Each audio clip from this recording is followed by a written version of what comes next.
5వ వచనం 37వ కీర్తన 5వ వచనం. యెహోవాను నమ్ముకొనుము. ఆయనను నమ్ముకుంటే మన కార్యాలు సఫలమవుతాయంట. 37వ కీర్తన 5వ వచనంలో ఏముంది? చదువు. నీ మార్గమును యెహోవాకు అప్పగింపుము. నీ మార్గము యెహోవాకు అప్పగించుము. నువ్వు ఆయనను నమ్ముకొనుము. నీవు ఆయన నమ్ముకొనుము. ఆయన నీ కార్యము నెరవేర్చును. నీ కార్యము నెరవేర్చును. నీవు ఆయన నమ్ముకొనుము. నమ్ముట నీ వలనైతే నమ్మువానికి సమస్తము. అమ్మువానికి కాదు నైనా, నమ్మువానికి. నమ్ముట నీ వలనైతే నమ్మువానికి సమస్తము. నువ్వు ఆయన నమ్ముకో, ఆయన నీ కార్యం సఫలం చేస్తాడు. 2వ మాట, ప్రతి విపత్కరమైన పరిస్థితుల నుండి ఆయన తప్పిస్తాడంట ఆయన నమ్ముకుంటూ.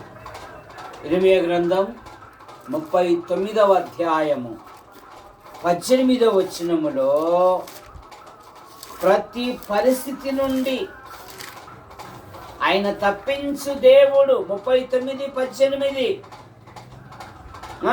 నీవు నన్ను నమ్ముకొంటివి. నీవు నన్ను నమ్ముకొంటివి. నన్ను నమ్ముకొంటివి గనుక నిశ్చయముగా నేను నిన్ను తప్పించేదను.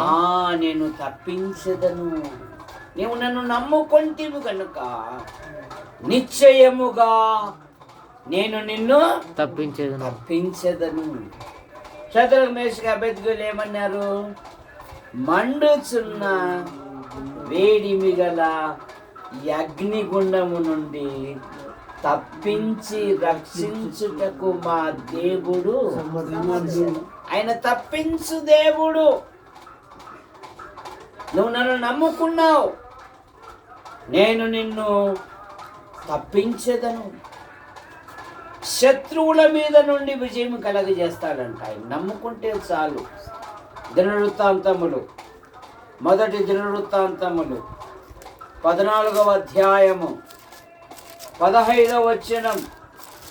14-15 మొదటి దినవృత్తాంతములు. కమ్మలి చెట్ల కొనలయందు కాళ్ళ చప్పుడు నీకు వినబడినప్పుడు వారితో యుద్ధము కలుపుటకై బయలుదేరి వారి మీద పడుము. ఆ చప్పుడు వినబడినప్పుడు ఫిలిష్తీయుల దండును హతము చేయుటకై దేవుడు నీకు ముందుగా బయలు వెళ్ళి ఉన్నాడని తెలుసుకొనమని. ముందుగా బయలు వెళ్ళి ఉన్నాడు. శత్రువుల మీద విజయం ఇచ్చే దేవుడు. ఆయన నమ్ముకుంటే చాలు. ఆయన నమ్ముకొని నమ్మకంగా జీవించాల. నమ్మకంగా ఎన్ని బాధలు వచ్చినా, ఎన్ని సమస్యలు వచ్చినా ఆయననే నమ్ముకొని జీవించాలి. ఆయననే నమ్ముకొని జీవిస్తే రక్షించబడతాం. 86వ కీర్తన మొదటి 2 వచనాలలో ఆయన రక్షించు దేవుడు. 32వ కీర్తన 10వ వచనములో కృప ఆవరించును. యెహోవాను నమ్ముకున్నవాడు ధన్యుడు.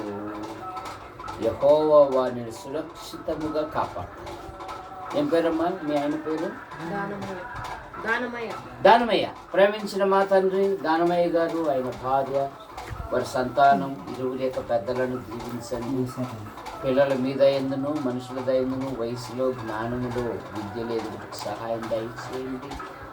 మేడపైన ఉన్నారు, ఎటువంటి బలహీనతలు గురి కానికుండా కాపాడు. యెహోవా యందు భయభక్తులు గల వారి చుట్టూ ఆయన దూత కావలి ఉండి వారు రక్షించును అన్నారు.